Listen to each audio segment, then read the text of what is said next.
विद्यार्थियों, आज हम नया पाठ शुरू करने जा रहे हैं। साकेत, मैथिली शरण गुप्त का साकेत और साकेत का नवा सर्ग। नवे सर्ग में उर्मिला की विरह वेदना का वर्णन किया गया है। साहित्य में मैथिली शरण गुप्त के द्वारा उर्मिला के विरह को सर्वप्रथम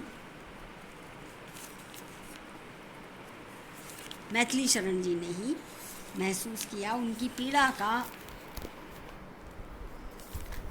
आभास उन्हें हुआ और उन्होंने साहित्य में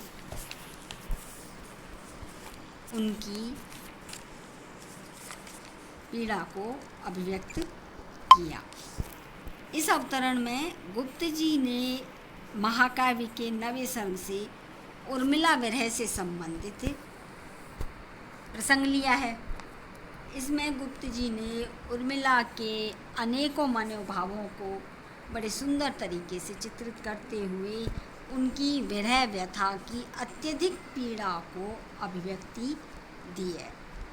अब बच्चों में व्याख्या करती हूँ। प्रसंग समझ में आया कि सर्वप्रथम मैथिली शरण गुप्त ही थे जिन्होंने उर्मिला की पीड़ा को समझा और अपने महाकाव्य में उसको स्थान दिया।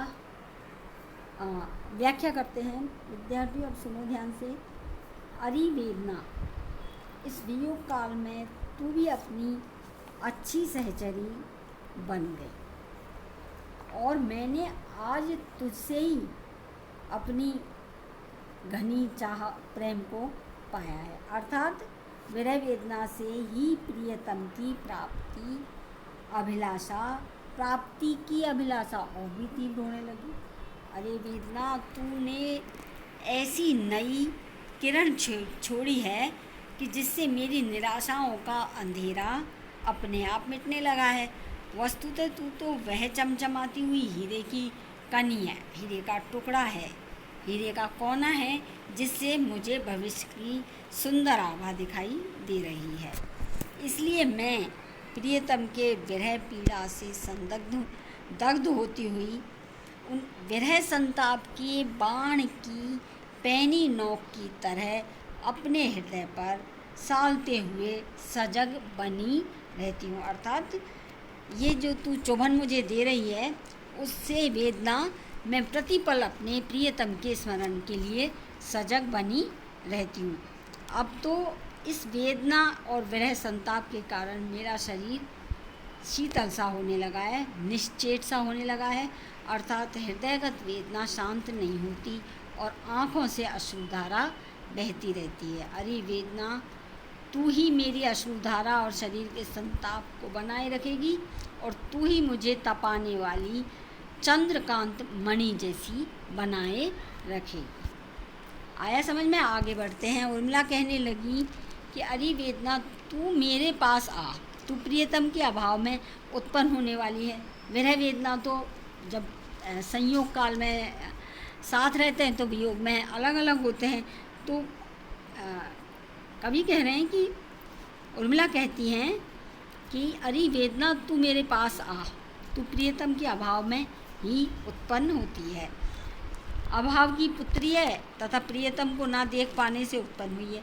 तेरी छाती बहुत बड़ी है, इस कारण तेरी छाती ही वास्तविक में रूप में स्तनों की उपमा दी गई है। अरे वियोग समाधि वेदना, तू बड़ी अनोखी और अच्छी तरह से बनी ढनी लगती है। तेरे कारण ही मैं अपने आप को, अपने प्रियतम को तथा अन्य विरही जनों को खिंची तनी अर्थात अत्यधिक बेचैन देखती हूँ। तू पत्थरों की ऐसी खान है जिससे मुझे मन जैसा निर्मल माणिक्य मिला है। तुम्हारे सहारे से मेरा बेचैन मन प्रियतम का स्मरण करता रहता है। इस कारण अरे सखी, मैं तुझे अभी तभी छोड़ूंगी जब मैं अपने प्राणधन अपने प्रियतम को अपने पास पाऊंगी। विरह है, विरह तो जब विरह विदग्धता तभी समाप्त होती है जब प्रियतम से संयोग होता है। तो विरहणी इसमें विशेष में है। विरहणी की वेदना को विविध भावों की जननी तथा अभिलाषा को उत्पन्न करने वाली माना गया है। अनुप्रास, उपमा, दृष्टांत, रूपक आदि अलंकारों का प्रयोग हुआ है। छंद की पदगत तुकांत शैली है और नए नए उपमानों का विधान हुआ है। भाषा तत्सम प्रधान है। अगला पद है विद्यार्थियों,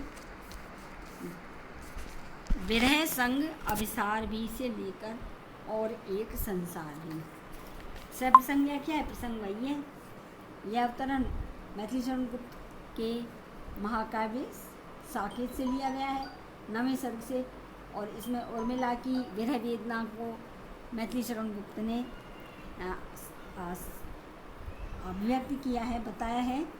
तब वह अपनी प्रिय, यहाँ विरह की अत्यधिक तीव्रता से भावविवल होकर उर्मिला अपनी सखी से अपने प्रियतम के साथ अभिसार की लालसा को प्रकट करती है, परंतु स्वयं को विवश बताती है। उसी प्रसंग में उर्मिला अपनी सखी से कह रही है कि मैं विरह व्यथा के साथ ही वेदना की अत्यधिकता से प्रियतम के साथ अभिसार की, प्रेम की, मिलन की लालसा पूरी करना चाहती हूँ। वेदना के कारण जीवन भार स्वरूप होने पर भी इसके लिए आभार मानती हूँ, क्योंकि मैं घर रूपी पिंजरे में पड़ी हुई हूँ, फिर भी इसका द्वार खुला हुआ है। विरह काल यद्यपि अत्यधिक कठिन क्यों न हो, किंतु यह मेरे लिए उदार भी है। जिसने जहाँ विरह व्यथा को मार दिया या घायल कर दिया, वहाँ हर क्षण प्रियतम की मधुर स्मृति बनी रहने से उपकार भी किया है। विरह वेदना ने मेरी सुध बुद्धि हर ली, लेकिन इसने दूसरों के प्रति दया भाव रखना और भले बुरे समय का ज्ञान भी सिखाया है। लेकिन इसकी ज्ञान भी सिखाया। विरह वेदना में यद्यपि मरण भी हो सकता है, परंतु वह कभी हृदय का हार अर्थात अतिशय प्रिय भी बन जाता है। इस विरह वेदना ने मुझे यह समझा दिया है कि जीवन सुखकारी भी होता है तो भार स्वरूप भी हो जाता है विरह में, और विरह वेदना के कारण ही मैं आज जान सकी हूँ कि मेरे इस संताप में, इस मेरी हृदय की संताप की ज्वाला में तो प्रेम, दया, आत्मीयता रूपी जलधारा भी है। इस वेदना में संसार की प्रिय ही नहीं, मैं भी थी, अर्थात प्रियतम का मधुर स्मरण भी बना रहता है, तो मेरी आत्मानुभूति भी अपने आप अपना अस्तित्व बनाए रखती है और विरह वेदना का एक अलग संसार भी चलता रहता है। विशेष के अंदर है, विरह वेदना को एक और व्याकुलता बढ़ाने वाली कहा है, तो दूसरी ओर अनेक बातों का ज्ञान कराने वाली, और ऐसी विरह वेदना को उर्मिला अपने लिए अपने जीवन में स्थान देते हुए कहती है कि तेरे होने से मेरे प्रियतम का स्मरण प्रतिपल बना रहता है। दूसरा, इसमें अनुप्रास, दृष्टांत, उल्लेख, रूपक आदि अलंकारों का प्रयोग हुआ है।